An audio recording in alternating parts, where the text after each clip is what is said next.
നമ്മുടെ സ്വത്തിന് ചെറിയൊരു പണി കിട്ടിയിട്ടുണ്ട്. ഒരു ആക്സിഡന്റ് ആണ് എന്ന് പറഞ്ഞാൽ വണ്ടി കാര്യങ്ങൾ ഇടിച്ച ആക്സിഡന്റ് അല്ല, മറിച്ച് അവള് പുതിയതായിട്ട് വെക്കുന്ന വീടുണ്ടല്ലോ അവിടെ നിന്ന് പെടച്ച് വീണിട്ട് നടുവൊക്കെ ഒന്ന് സീനായിട്ട് അക്കച്ചി പാവം ഹോസ്പിറ്റലൈസ്ഡ് ആണ്. നമ്മൾ അങ്ങോട്ട് പോകും.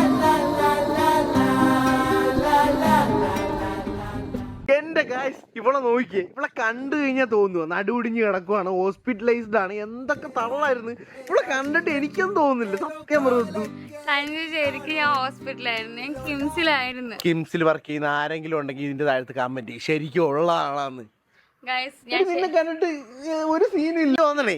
എനിക്ക് തോന്നിയ കാര്യം പറയാം, ഇവക്ക് എന്തെങ്കിലും സീനാണെന്ന് പറഞ്ഞാൽ ഞാൻ ഇവിടുന്ന് ഓടി വരും, എന്നിട്ട് ഇവളെ എൻ്റെ അടുത്ത് വീട്ടിൽ വരും. അതാണ് ഇവളുടെ തന്ത്രം എന്ന് എനിക്ക്, വീട്ടിൽ ഞാൻ ഇവിടെ കൊണ്ടുപോകാൻ വേണ്ടിയിട്ടുള്ള ഇവളുടെ തന്ത്രമാണെന്നാണ് എനിക്ക് തോന്നുന്നത്. ശരിക്കും എന്റെ വീട്ടിൽ അവിടെ വെച്ചിട്ട് ഞാൻ വീണായിരുന്നു. എന്നിട്ട് ഞാൻ കിംസ് ഹോസ്പിറ്റലിൽ പോയായിരുന്നു. എനിക്ക് ഫിസിയോതെറാപ്പി വരെ എടുത്തു.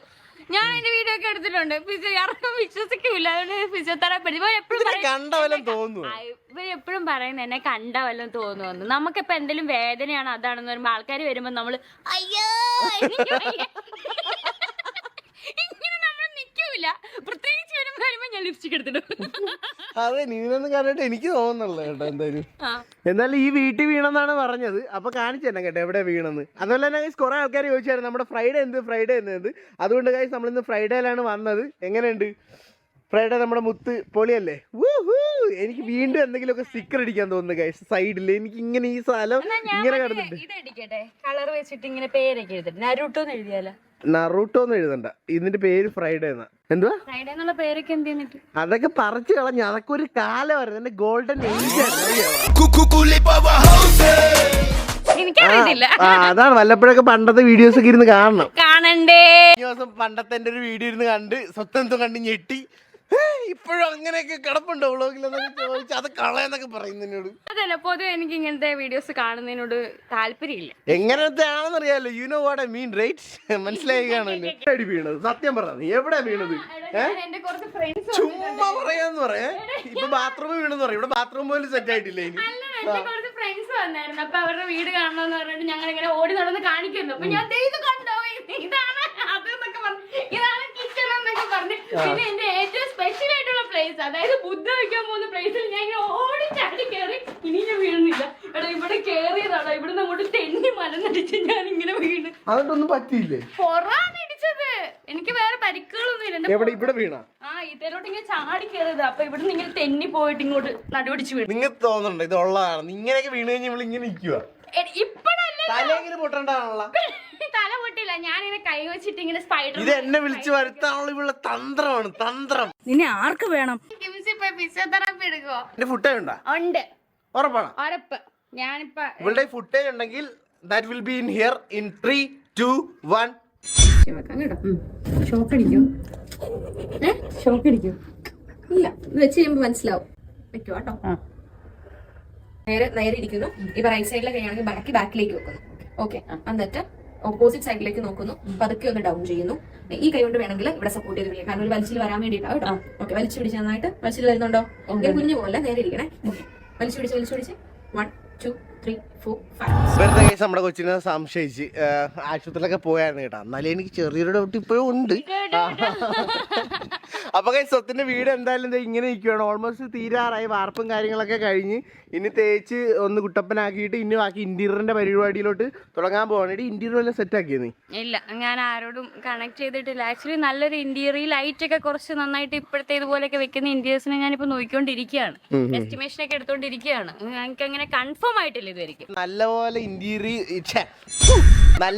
ഇന്റീരിയർ എന്താ നീ അവിടെ നിന്ന് കിളിക്കുന്നത്? അപ്പൊ നല്ലപോലെ ഇന്റീരിയർ ചെയ്യുന്ന ആരെങ്കിലും ഉണ്ടെങ്കിൽ പ്ലീസ് ഒന്ന് കോൺടാക്ട് ചെയ്യണം. അതുപോലെ തന്നെ നല്ല ഐഡിയ ഉള്ള ആൾക്കാർ അതുപോലെ തന്നെ എന്തെങ്കിലുമൊക്കെ ഉണ്ടെങ്കിൽ ഒന്ന് കോൺടാക്ട് ചെയ്തേക്കണം. ഇവിടെ വീടിന് വേണ്ടിയിട്ടാണ്. ഓക്കെ, അപ്പൊ ഇവിടെ മെയിൽ ഐഡിയും കാര്യങ്ങളൊക്കെ നമ്മൾ താഴത്ത് കൊടുത്തേക്കാം.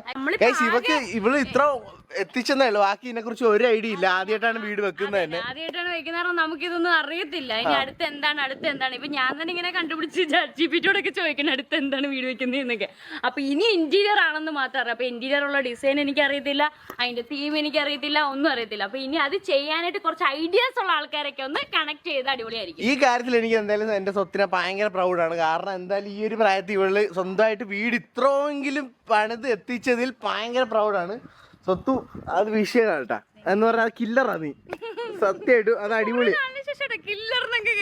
കില്ലർ. ഇനി നോക്കി ഇപ്പൊ ട്രെൻഡ് പറ, ആൾക്കാർ വീശിയാ പൊളിയാന്നൊക്കെ പറയണ വാക്കില്ലേ, അത് മാറി ഇനി മുതൽ ആൾക്കാർ ഓ കില്ലർ ഐറ്റം കേട്ടോ, കില്ലർ സാധനം കേട്ടാ എന്ന് പറയുന്നത്. നോക്കിയോ, നിങ്ങൾ നോക്കിയോ, ഇനി അങ്ങോട്ട് കില്ലർ ആയിരിക്കും വരാൻ പോണേ. ഞാൻ അറിഞ്ഞത് സ്വന്തമായിട്ട് ഇത്ര ഒരു വീട് വെച്ച് സെറ്റ് ആക്കിക്കൊണ്ടിരിക്കുന്നതിൽ ഇനിയും കുറച്ചുകൂടെ ഉണ്ട്. എനിക്കൊന്ന് ഇനി വീട് വെക്കുന്നവർക്ക് അറിയാം, ഇനി ആയിരിക്കും നമ്മുടെ കടമ്പ എന്ന് വെച്ചാൽ ഇന്റീരിയർ ഇറങ്ങുമ്പോ എന്റെ ദൈവം ഈശ്വര ഇനി എന്ത് ചെയ്യും ആലോചിച്ചിട്ട് ഒരെത്തും പിടിയും കിട്ടുന്നത്. ഞാൻ കഴിഞ്ഞിടയ്ക്ക് ഉള്ളോട് ചോദിച്ചേ, എടി നിന്റെ വീട് വെക്കുമ്പോഴേ നിനക്ക് എന്ത് വേണം, ഞാൻ ഗിഫ്റ്റ് ആയിട്ട് എന്തെങ്കിലും ഒരു സാധനം വാങ്ങാമല്ലോ. ഞാൻ പറഞ്ഞു എനിക്ക് AC വേണം, ഫ്രിഡ്ജ് വേണം, TV വേണം എന്നൊക്കെ ചോദിച്ചപ്പോൾ ഇവിടെ പറയണേ എനിക്ക് ഊഞ്ഞാല് മതിയെന്ന്. ഊഞ്ഞാലാണ്ട് 10,000 രൂപയുണ്ട്.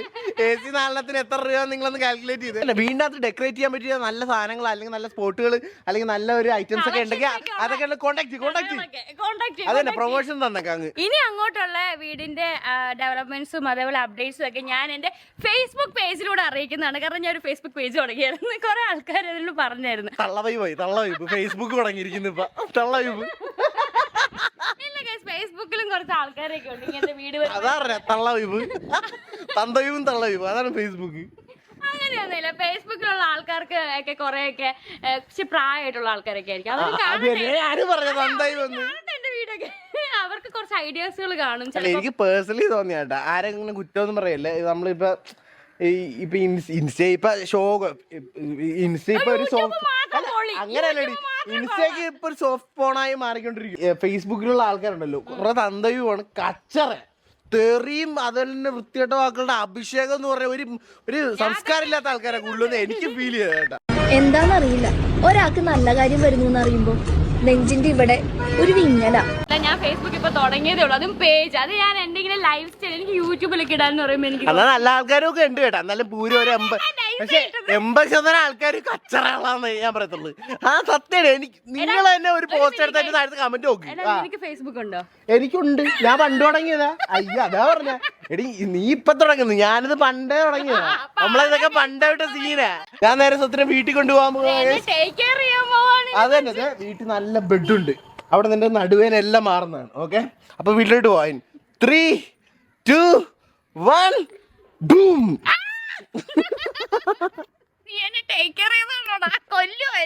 ഞങ്ങളുടെ വീട്ടിൽ ഈ മാസം അവസാനം ആവുമ്പോ അല്ല അടുത്ത മാസം ആദ്യം തന്നെ താലപ്പൊലിയുണ്ട്. അപ്പൊ താലപ്പൊലിക്ക് വേണ്ടിട്ട് സ്വത്ത് കുറച്ച് ഓർണമെന്റ്സ് വാങ്ങാൻ വേണ്ടി ഇവിടെ വന്നിരിക്കുകയാണ് കേട്ടോ. ഈ താലം എടുത്തിട്ടുണ്ടോ? ഇല്ല, അടിപൊളിയാ. ഒരു താലം പിടിച്ചിട്ട് ഒരു 3-4 കിലോമീറ്റർ നടക്കണം, 2 മണിക്കൂർ കൊണ്ട് തീരും. അതെ, മമ്മി എന്നോട് പറഞ്ഞു താല എടുക്കുമ്പോ നന്നായിട്ട് അണിഞ്ഞൊക്കെ ഒരുങ്ങണം. അപ്പൊ എനിക്ക് തോന്നി അണിഞ്ഞൊരുങ്ങാൻ വേണ്ടി എനിക്ക് മിറാക്കിലോട്ട് വരാനായിട്ട്. കാരണം ഇവിടെ നല്ല കളക്ഷൻസ് ഉണ്ട്. ഞാൻ ഇതിന് പ്രത്യേകം പ്രൊമോഷൻ ചെയ്യുന്നതല്ല, പക്ഷെ ഇവിടെ നിന്നുള്ള ഈ ജ്വല്ലറി ഒക്കെ ഞാൻ എടുത്ത് ബ്ലാക്ക് ഡ്രസ്സിന്റെ കൂടെ ഒക്കെ ഇട്ടിട്ടുണ്ട്. ശേഷം എനിക്ക് സെറ്റ് സാരിയുടെ കൂടെ കൊടുക്കാൻ വേണ്ടിയിട്ട് കുറച്ച് ഓർണമെന്റ്സ്. ഇങ്ങനത്തെ മോഡലാണോ? താലപ്പൊലിക്ക് ഇടാൻ വേണ്ടിയിട്ടാണ് കേട്ടോ. ഇത് എനിക്ക് തോന്നുന്നു സ്വർണ്ണക്കടയുടെ പരസ്യം ചെയ്യുന്ന പോലെ സ്വത്ത് കുറെ മാല എടുക്കാം, ഇടാം, തകർക്കാതൊക്കെ പറയും. ഒരു ചോക്കറും ഒരു ലെങ്ത് ആയിട്ടുള്ള മാല.